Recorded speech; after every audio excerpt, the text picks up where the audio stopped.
Good morning. Welcome to Aarav பாட்டி சமையல். இன்றைக்கி எங்கள் வீட்டில் கத்திரிக்காயை வச்சு சுட்ட கத்திரிக்காய் சட்னி செய்ய போகிறேன். இது இந்த மாதிரி நல்ல பெரிய கத்திரிக்காயை எடுத்துக்கணுங்க. எடுத்துட்டு இந்த ரொட்டி சுடுற இந்த ஸ்டாண்டை வச்சுட்டு அடுப்பை வந்து ஸ்லோவில் வச்சுக்கணும். வச்சுட்டு இந்த கத்திரிக்காய் எடுத்து இது சுற்றி பாருங்கள், இந்த மாதிரி இருக்குல்ல காம்புக்கு கீழே, இதையெல்லாம் பிச்சிடணும்.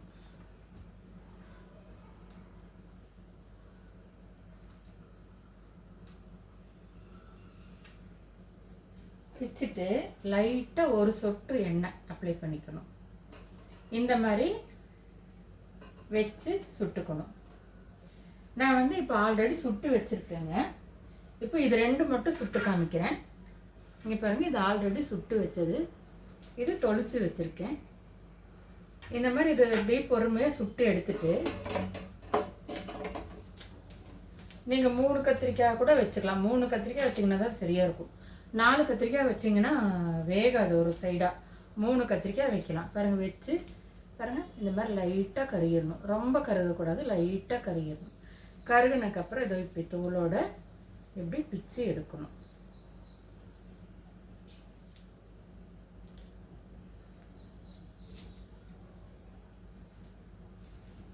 இதில் வந்து நான் 2 விதமான சட்னி செய்ய போகிறேன் இன்னைக்கு.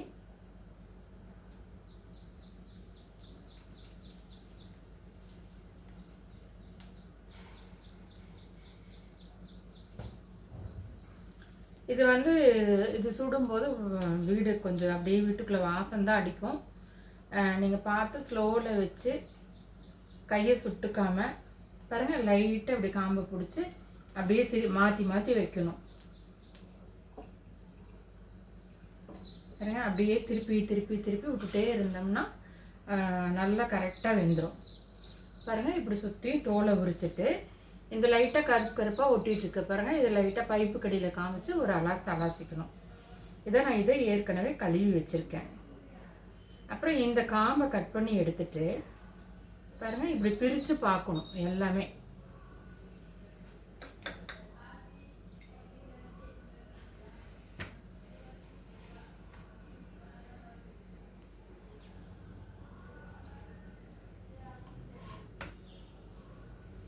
பாருங்கள், இப்படி பிரித்து பார்த்துக்கணும். நல்லா புழு இருக்கா, பூச்சி இருக்கா, சொத்தை இருக்கா, எல்லாமே பார்த்துக்கணும். பார்த்து நம்ம வச்சுட்டு அப்புறமா தான் செய்யணும். ஒன்றொன்னா பிரித்து ஃபுல்லாக பார்த்துடணும். நல்லா பிரித்து பார்த்துருங்க. இப்படி இந்த பார்ட்டாக பிரித்து பார்த்துக்கோங்க. பாருங்கள், இது இப்படியே திருப்பி திருப்பி சுட்டுட்டே இருக்கணும்.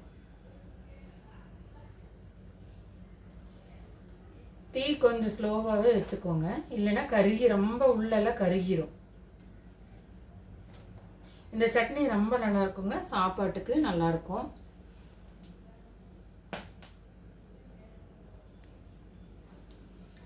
பாருங்கள், இது சாப்பாட்டுக்கும் நல்லாயிருக்கும், தோசைக்கு தொட்டுக்கிறதுக்கும் நல்லாயிருக்கும்.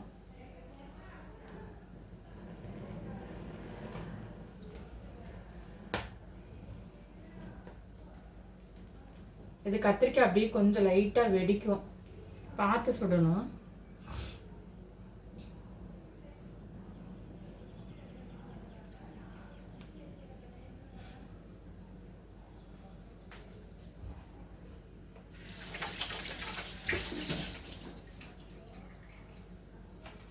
பாருங்கள், அது வெந்துட்டு இருக்கட்டும்.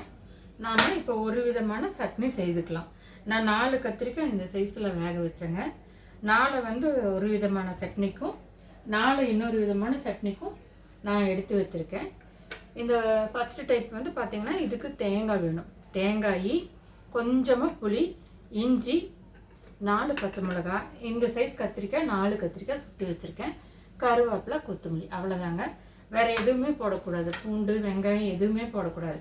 இதை மட்டும் அரைச்சிக்கலாம் நம்ம. இப்போ ஃபஸ்ட்டு நான் இப்போ தேங்காயை மட்டும் லைட்டாக பவுட்ரு பண்ணுறதுக்காக இந்த சின்ன ஜாரில் போடுறேன். அப்புறம் பெரிய ஜாரில் கொஞ்சம் மாற்றி அரைச்சிக்கலாம். பாருங்கள், புளி கொட்டையெல்லாம் இருக்கா என்னன்னு பார்த்து வச்சுக்கோங்க. இந்த பச்சை மிளகாய் கழுவி வச்சுருக்கேன், இஞ்சி கழுவி வச்சுருக்கேன். இதை நம்ம அரைச்சிக்கலாம் ஃபஸ்ட்டு.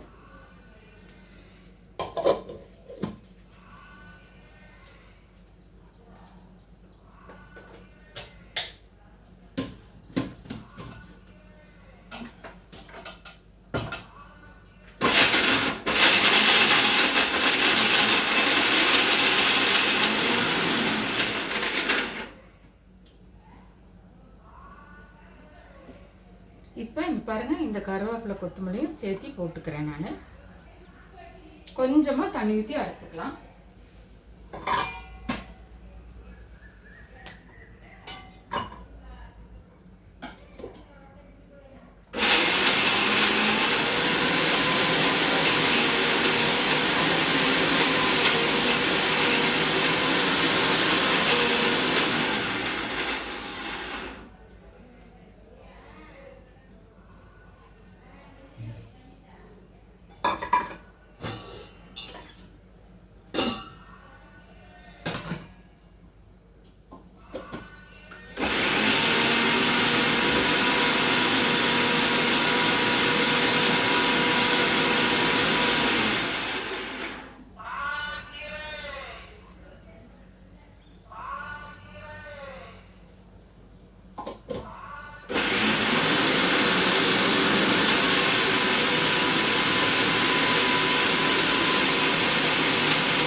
பாருங்கள் எப்படி அரைச்சிருக்கேன். தேங்காய் சட்னி மாதிரி தான் இருக்குங்க நம்ம. ஆனால் இதுக்கு பொட்டுக்கெல்லாம் சேர்த்துறது இல்லை.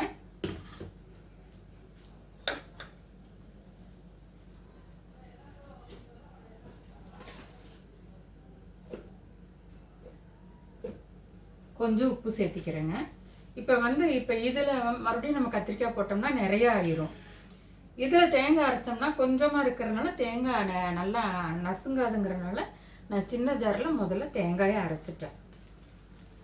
இப்போ நான் இதில் மாற்றிக்கிறேன்.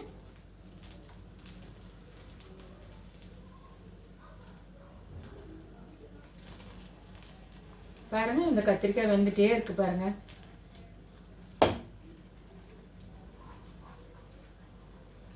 தெரியுதுங்களா எப்படி அரைச்சிருக்கேன்? நல்லா நைஸாக அரைச்சிக்கணும். தண்ணி ஜாஸ்தி ஊற்றிடக்கூடாது. தண்ணி ஜாஸ்தி ஊற்றினா இந்த சட்னி டேஸ்ட்டே மாறிடும். நான் ஆட்டாங்கல்ல ஆட்டினா நல்லாயிருக்கும். இப்போல்லாம் ஆட்டாங்கல்ல ஆட்டுற முடியறது இல்லையே. பாருங்கள், இந்த 4 கத்திரிக்காய் சுட்டு வச்சுருக்கேன். பார்த்துக்கோங்க. இன்னொரு தடவை கூட நீங்கள் செக் பண்ணிவிட்டு போட்டுக்கலாம். இதோ தெரியுதுங்களா? இப்போ இதுக்குள்ளே பார்த்தீங்கன்னா சொத்தையோ புழுவோ ஏதோ இருந்துச்சுன்னா அது தூக்கி நம்ம வீசிடலாம். இதை கட் பண்ணி நம்ம சுட முடியாது. அதனால தான் அப்படியே முழுசாக சுடுறோம்.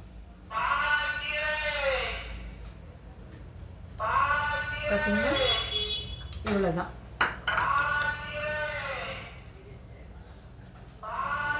இப்போ ஒரு விஷயம் என்னன்னா, இதை போட்டு நீங்கள் ஜாஸ்தி ஒட்டிடக்கூடாது. லைட்டாக பார்த்து பக்குவமாக ஒட்டிக்கணும்.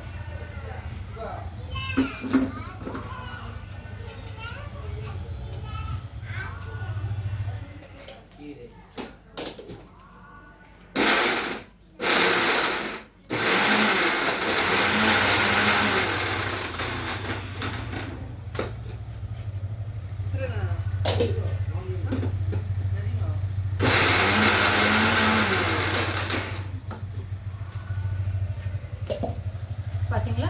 சட்னி ரெடி ஆயிடுச்சு. ரிவர்ஸில் 2 தடவை ஓட்டினேன். திருப்பியும் ஒரு ஃபஸ்ட்டு இதில் வச்சு ஒரு தடவை ஓட்டியிருக்கேன். இன்னுமே கெட்டியாக இருந்தால் நல்லா இருக்கும்னுங்க. இன்னும் என்னென்னா நீங்கள் இதை அரைச்சி வச்சிங்கன்னா கொஞ்ச நேரம் கழித்து திறந்து பார்க்கும்போது லைட்டாக கலர் மாறி இருக்கும். அதனால் தப்பு இல்லைங்க, ஒன்றும் பயந்துக்க வேண்டாம். கத்திரிக்காய் எப்பவுமே நம்ம அறுத்து வச்சா கலர் மாறுதில்ல, அந்த மாதிரி தான் இருக்கும். ஆனால் இது சரியான டேஸ்ட்டாக இருக்கும். இவ்வளோ தாங்க, இது ஃபஸ்ட்டு சட்னி ரெடி ஆகிடுச்சு. இப்போ இதை இதை சுட்டுட்டு நான் உங்களுக்கு காமிக்கிறேன் மறுபடியும்.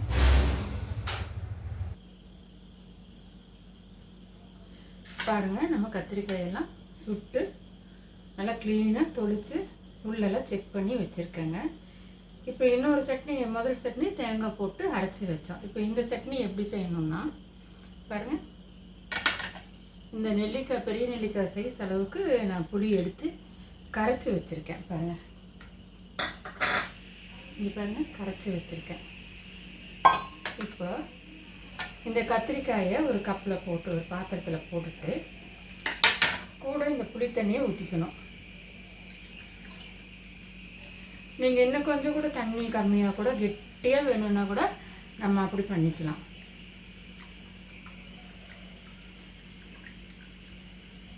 கரெக்டாக உங்களுக்கு காமிச்சனில் அதே சைஸு புளியை எடுத்து கரைச்சி வச்சுருக்கேங்க. நல்லா கொதிக்க வச்சு கரைச்சி வச்சுருக்கேன்.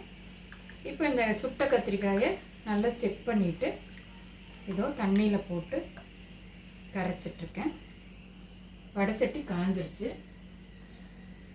2 ஸ்பூன் எண்ணெய் ஊற்றிக்கலாம், போதும், நிறைய வேண்டாம்.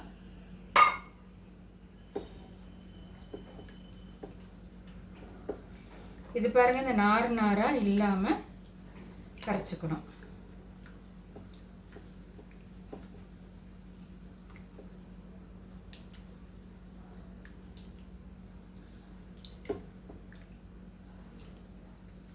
நம்ம 2 சட்னியும் ஒட்டுக்கா செய்யும்போது 2 சட்னியும் இப்போ நம்ம இது கரைக்கிறோம் இல்லைங்க, ஒரு கத்திரிக்காய் நிறைய நார் வரும். இந்த மாதிரி அந்த நாரெல்லாம் எடுத்து வேஸ்ட் பண்ணாமல் அந்த நம்ம அரைக்கிற கத்திரிக்காய் கூட போட்டு அரைச்சிக்கலாம்.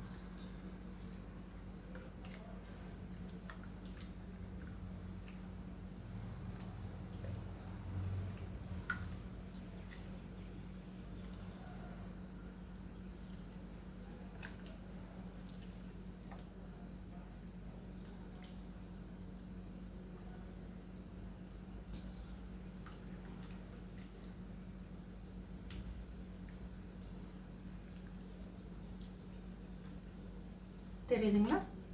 நல்லா கரைச்சாச்சு. இது கூட என்ன பண்ணணும்னா இந்த சின்ன வெங்காயத்தை பொடி பொடியாக கட் பண்ணி இதுக்குள்ளே போட்டு நல்லா பிசைஞ்சாலும் பிசைஞ்சுக்கலாம். ஆனால் ஒரு மாதிரி பச்சை வாசம் அடிக்கும். அதனால் நான் என்ன பண்ணுவேன், லைட்டாக தாளிச்சுக்குவேன். எங்கள் வீட்டில் எங்கள் பாட்டியெல்லாம் செய்யும்போது இந்த சட்னியை தாளிக்கவே மாட்டாங்க.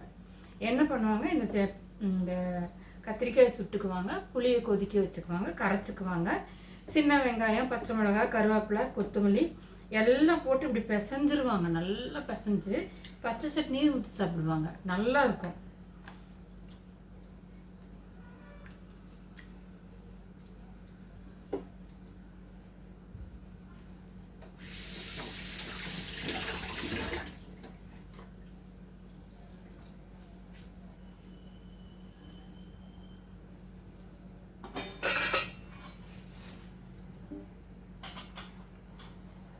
சும்மா 2 கடுகு போட்டிங்கன்னா போதும். கடுகு, வெல்லம் பருப்பு போடுறேன்.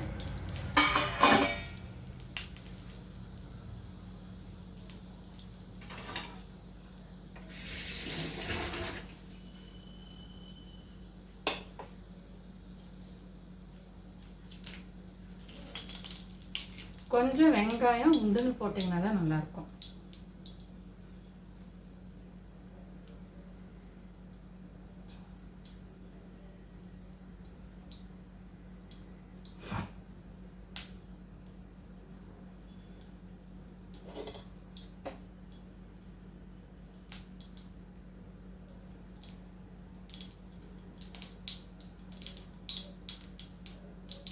பருப்பு கலர் மாறிடுச்சுங்க. கருவேப்பிலை போடுறேன்,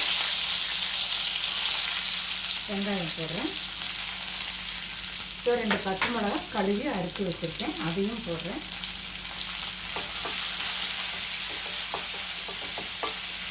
இதுக்கு வந்து சின்ன வெங்காயம் ரொம்ப வணங்க வேண்டியது இல்லை, ஏன்னா இது பச்சை போட்டாலே நல்லா தான் இருக்கும். லைட்டாக வணங்கினா போதும்.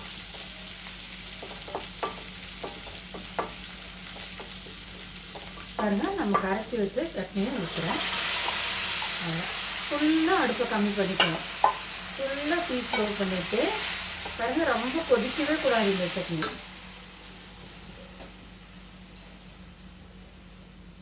கொஞ்சமாக உப்பு சேர்த்திக்கிறேன். இதுக்கு மஞ்சத்தூள் போடக்கூடாது, பூண்டு போடக்கூடாது. வெறும் சின்ன வெங்காயம், கருவேப்பிலை, பச்சை மிளகாய், அவ்வளோதான் தாளிக்கிறேன். ரொம்ப கொதிக்க விடாதீங்க.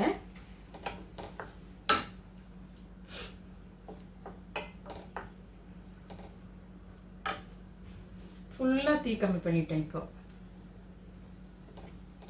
இந்த 2 சட்னியுமே சூடான சாப்பாட்டுக்கு நல்லா இருக்கும். நான் வந்து பச்சை மிளகாயெல்லாம் கம்மியாக போட்டிருக்கேன். இதிலே நிறைய சின்ன வெங்காயம் போலவே பொடி பொடியாக பச்சை மிளகாய் நிறைய அரிஞ்சு போட்டு அப்படியே சாப்பிட்டாலும் நல்லாயிருக்கும். நாங்கள் காரம் கம்மியாக தான் போடுவோம், அதனால தான் நல்லா தெரிகிற மாதிரி பச்சை மிளகாய் போட்டுக்க எடுத்துருவேன் நான். நீங்கள் பொடியாக அரிஞ்சு போட்டுக்கோங்க, இன்னும் டேஸ்ட்டாக இருக்கும். போட்டு அந்த சட்னி கூடயே நல்லா கையில் பிசையணும். பிசைஞ்சு தாளிச்சிங்கனாலும் நல்லாயிருக்கும்.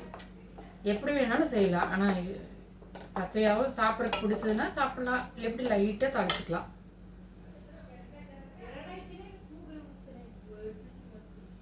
அப்படியே ஸ்லோலியே வைக்கணுங்க, ரொம்ப கொதிக்கக்கூடாது.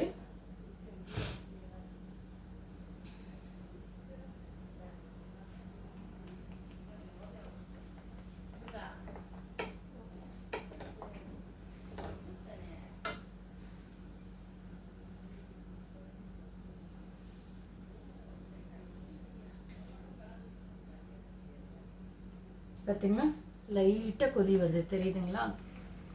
பாருங்க, லைட்டாக கொதி வருது. இதோ இப்போ நிறுத்தி இப்படியே வடை சட்டி சூட்லேயே விட்டிங்கன்னா போதும்.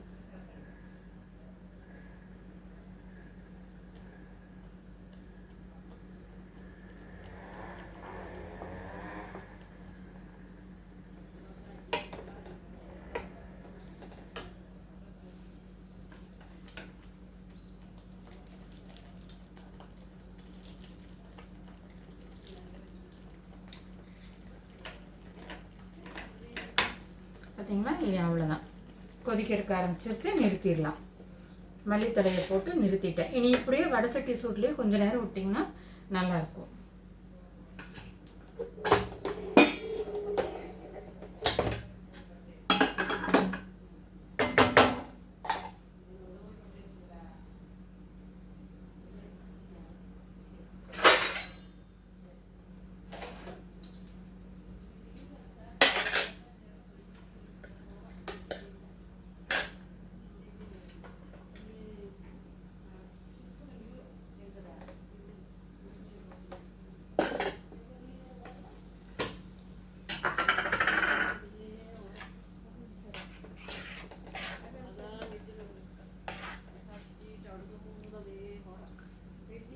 பாருங்க, சூப்பராக ஆவி பறக்க பறக்க சுட்ட கத்திரிக்காய் சட்னி 2 வகை சாப்பாடு.